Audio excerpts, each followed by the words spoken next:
Hey, realtors. Hello.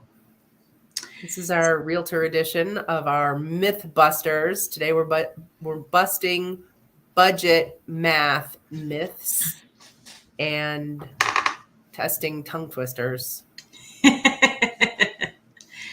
Absolutely. So, what we kind of went over in our Facebook Live was kind of talking to everybody gets so much information, right? They're watching the reality shows on HGTV and they're hearing the talking heads who want to be the first to predict the sky is falling for everything, but possibly because they're looking to buy or sell. You know, what's that? I always know what it is until right now, where you don't hear about it. Once you buy a blue car, all you see is blue cars. Oh, reticular activator. There's another thing. There's another, whatever, like Pavlovian, like some science. It does not matter. Yeah. Anyway, there's another term for it. Bader, something Bader.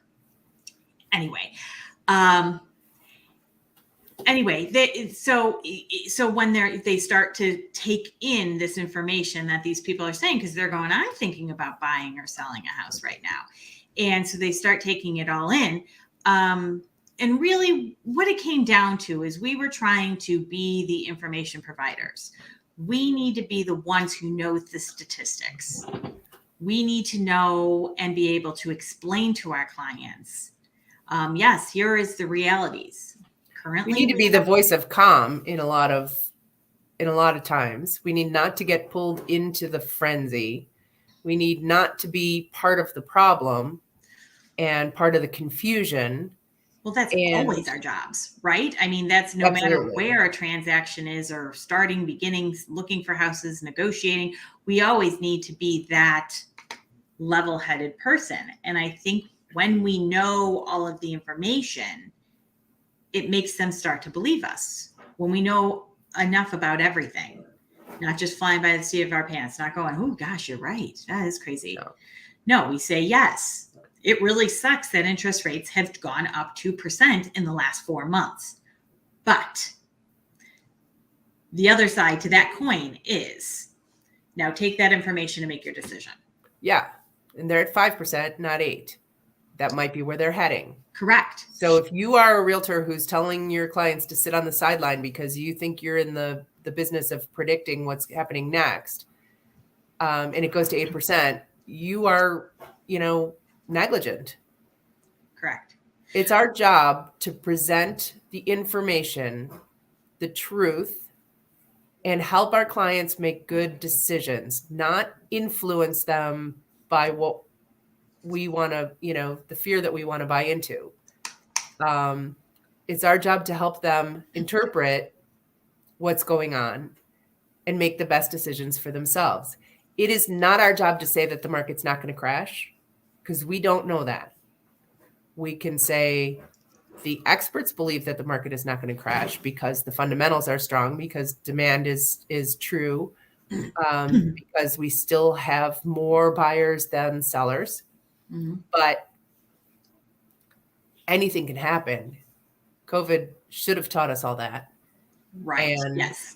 and then doubly so, because first of all, it came out of nowhere and stopped us all in our tracks for a minute.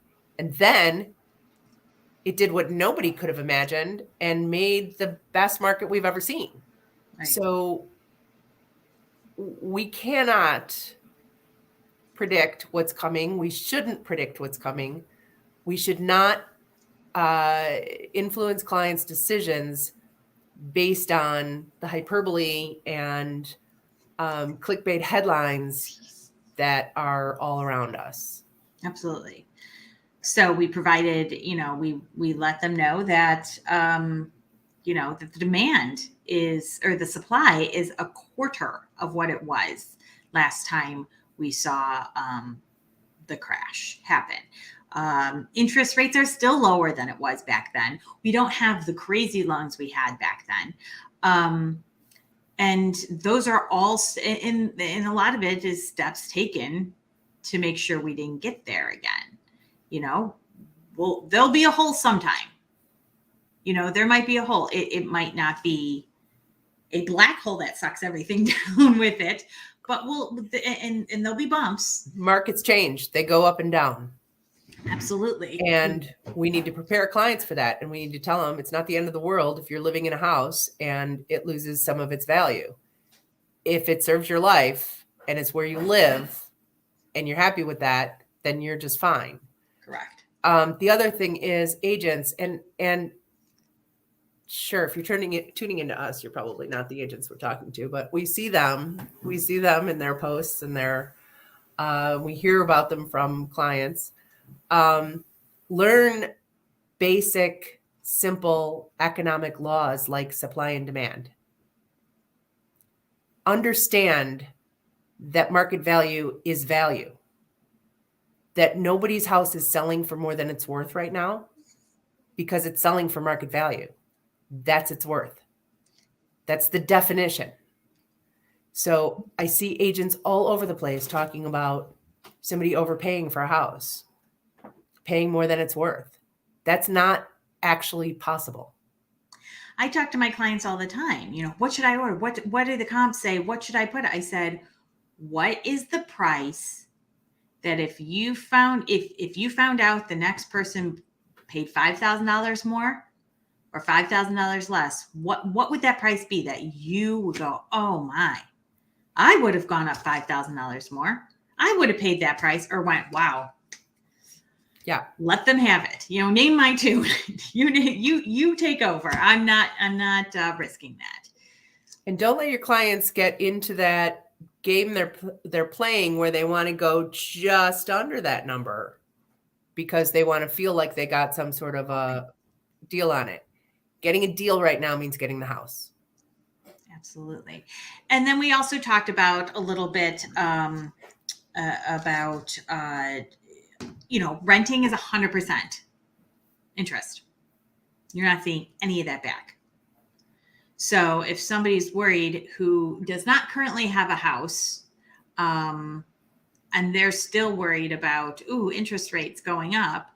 All right, well, if you sit for another year in your $2,000 a month rental, that's $24,000 that you will never see again.